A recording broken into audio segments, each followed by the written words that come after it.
On est sur la crête, entre Ampef et les villages alentours. Je suis venu rendre visite à l'ami Manu qui se repose. Et on va descendre jusqu'au lac.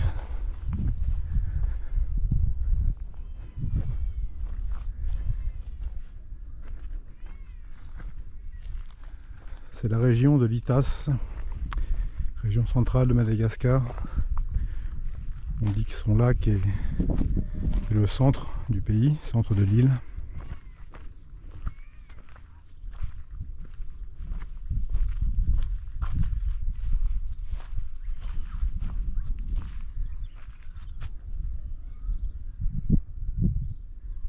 C'est une région volcanique.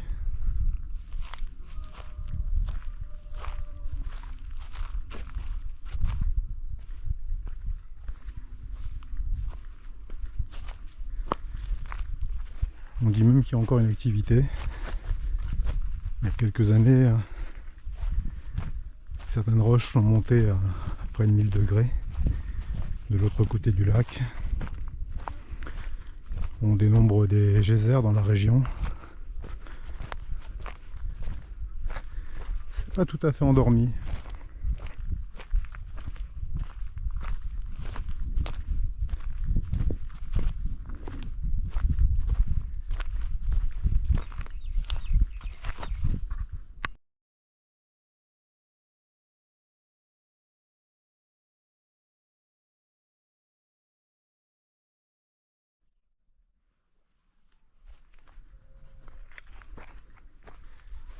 Il doit être à peu près 17h, 17h30.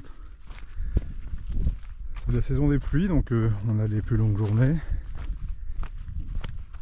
Il fait très chaud. Beaucoup de précipitations. Les cyclones s'invitent. On est dans l'océan Indien. Donc comme à la Réunion, à Mayotte, aux Comores, Maurice. C'est la saison des cyclones.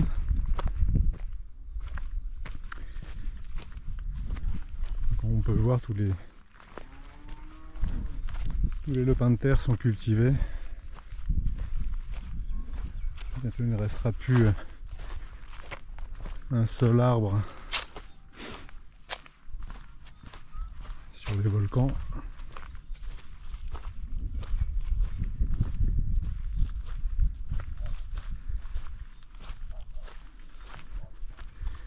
Et nous arrivons au point de vue du lac Itas.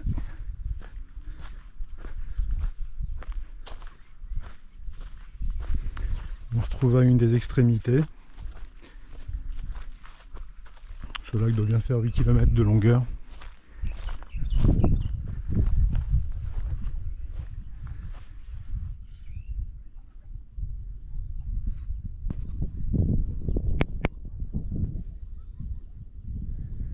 Donc en face, l'îlot de la Vierge, l'îlot boisé,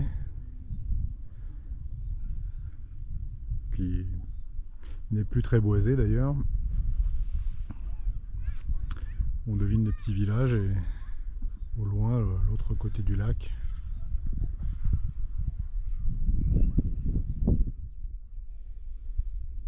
En contrebas, les rizières qui mangent la surface de l'eau avec une variété de verts, du fluorescent au vert sombre. Le riz pousse. Ici la terre est très bonne, très fertile, arrosée en permanence, sous un soleil assez mordant, car nous sommes sur les plateaux, donc à environ 1200 mètres, peut-être un peu plus ici.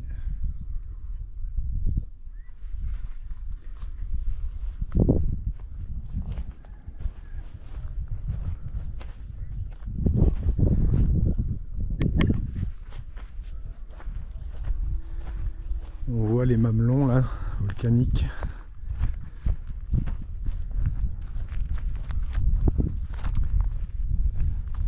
sur lesquels d'ailleurs ont été dressées les antennes de télécommunication.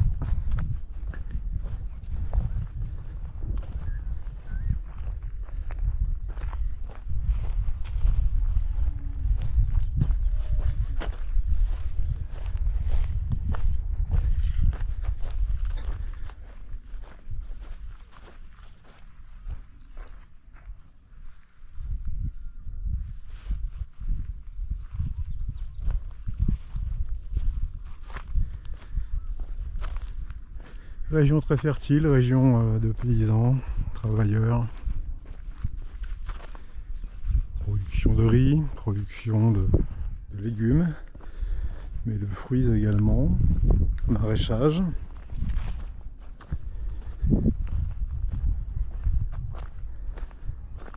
Et la terre là.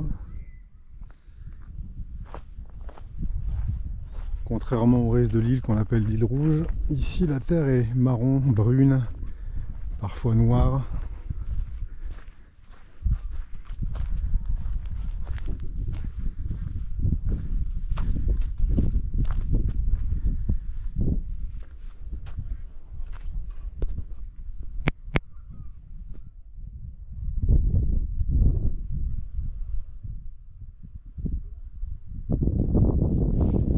C'est assez couvert, on ne sait pas si on va se prendre une averse ou si ça va rester de l'autre côté. On sort d'une semaine de pluie là. La dépression tropicale qui a été renommée en cyclone Bellal a arrosé le nord du pays.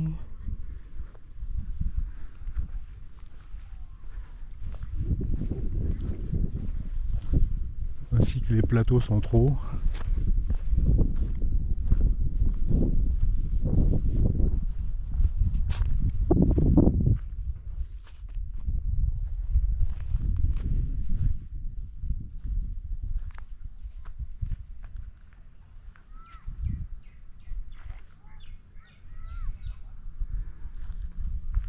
C'est un endroit très touristique, on pourrait dire que c'est la Normandie de Tananarive. Tous les week-ends, les gens de la capitale affluent, remplissent les hôtels qui s'ouvrent chaque année, plus nombreux. Viennent prendre l'air de cette ville de 3,5 millions d'habitants, et depuis le temps qu'elle fait 3,5 millions d'habitants, on doit bien en être à 4, qui se développe de manière anarchique, avec ses embouteillages, sa pollution, ses poubelles qui constituent des monticules jamais vidés. C'est nombreux le problème, comme toutes les villes qui grossissent très vite avec l'afflux de l'exode rural et l'augmentation de la population par la natalité. Madagascar, on est à 4 enfants par femme, 6 dans certaines régions. Donc c'est une capitale qui augmente sa population, voit sa population augmenter de probablement de 200 à 250 000 personnes chaque année. Donc ils viennent ici profiter de l'aide, profiter un peu de calme, de la beauté du paysage.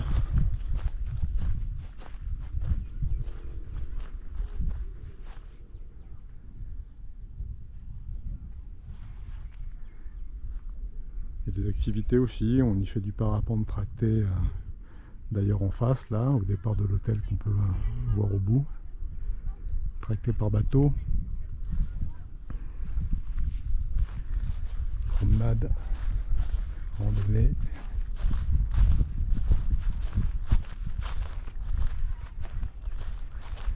On peut aller à l'îlot de la Vierge, la route a été pavée. Il est également possible d'aller aux chutes de la Lily, cascade qui se visite aussi par une voie pavée récemment.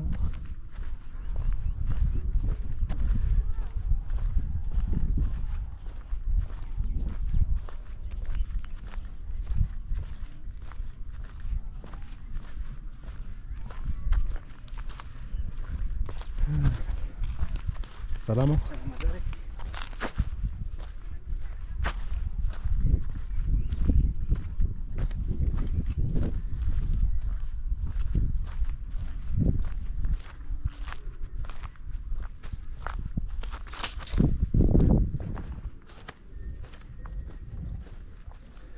C'est probablement aussi pour ceux qui veulent venir faire de la randonnée, du VTT,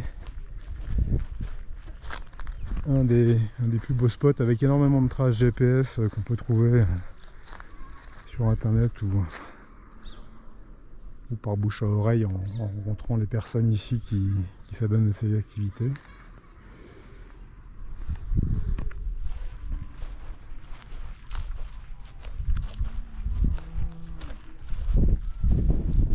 Je me souviens être monté en haut de ce petit volcan là il y a quelques années.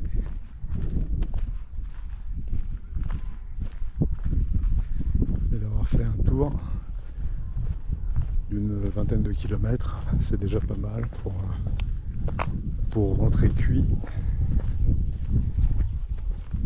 par le soleil qui est très piégeux ici. L'air est frais avec l'altitude, mais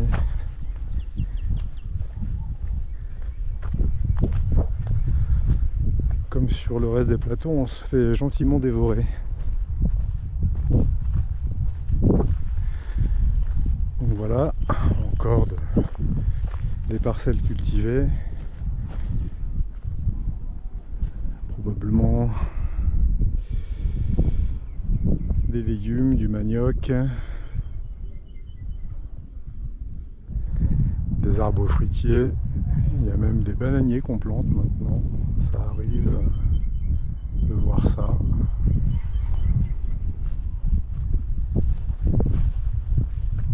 La population doit doubler tous les 15 à 17 ans ici. Donc vous restez 10 ans et tout change. Et vous parlez à des gens qui sont arrivés 10 ans avant vous. C'est comme si on ne parlait pas du même endroit.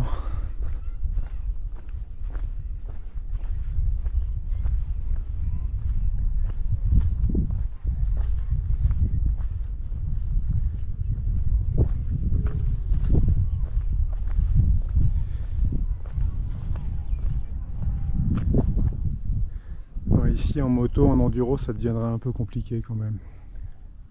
Mais avis aux amateurs. Cela dit, je n'en ai pas croisé. Et c'est bien aussi un peu de foutre la paix, de ne pas faire brûler nos moteurs dans les moindres recoins. Il y a déjà assez de terrain de jeu. Madagascar, pays de la moto, du voyage, de l'aventure, du tout impossible qui est possible.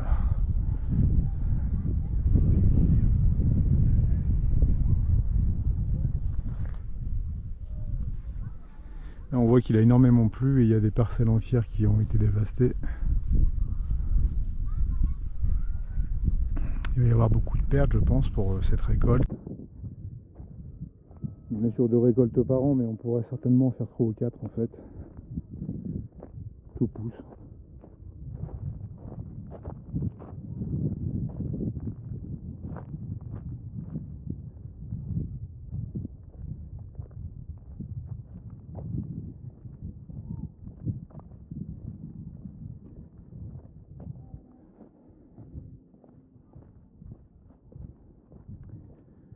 On va retourner sur le petit hôtel où je suis, où j'ai mes habitudes.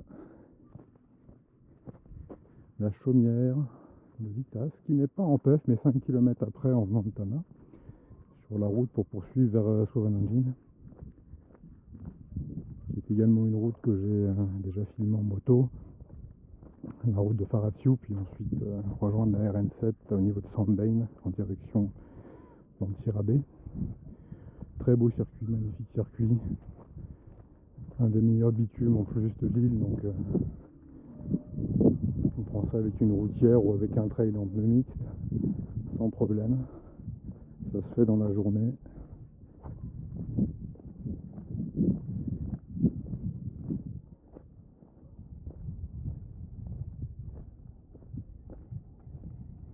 ça construit, on voit les murs, les habitations, les châteaux d'eau, les couleurs vives des goûts personnels de chacun.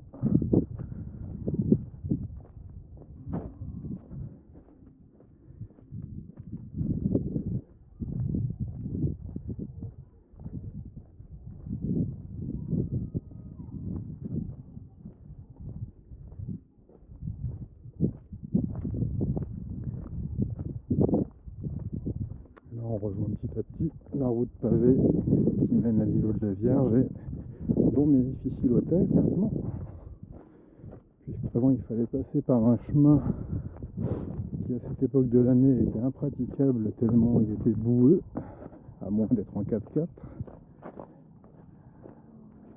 Même en moto, je me souviens une belle gamelle là-dedans, il y a quelques années.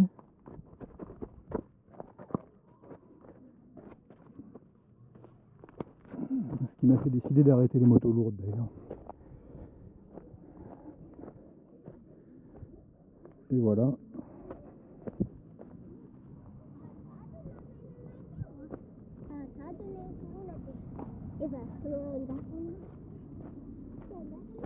On arrive.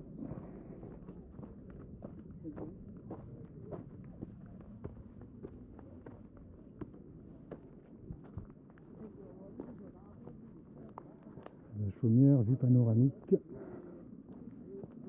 Vous allez voir que c'est tout à fait vrai.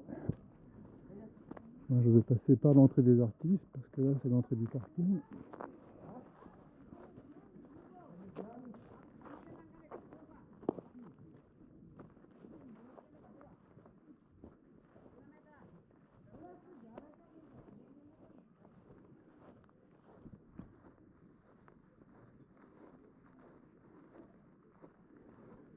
Ça fait bien 4 ou 5 ans que je viens ici. L'hôtel s'améliore, bien entretenu, les tarifs restent raisonnables. On est bien accueillis, sauf les cons évidemment.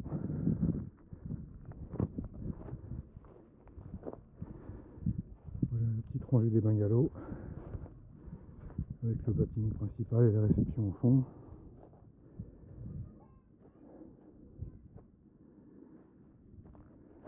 Et la vue, dite panoramique.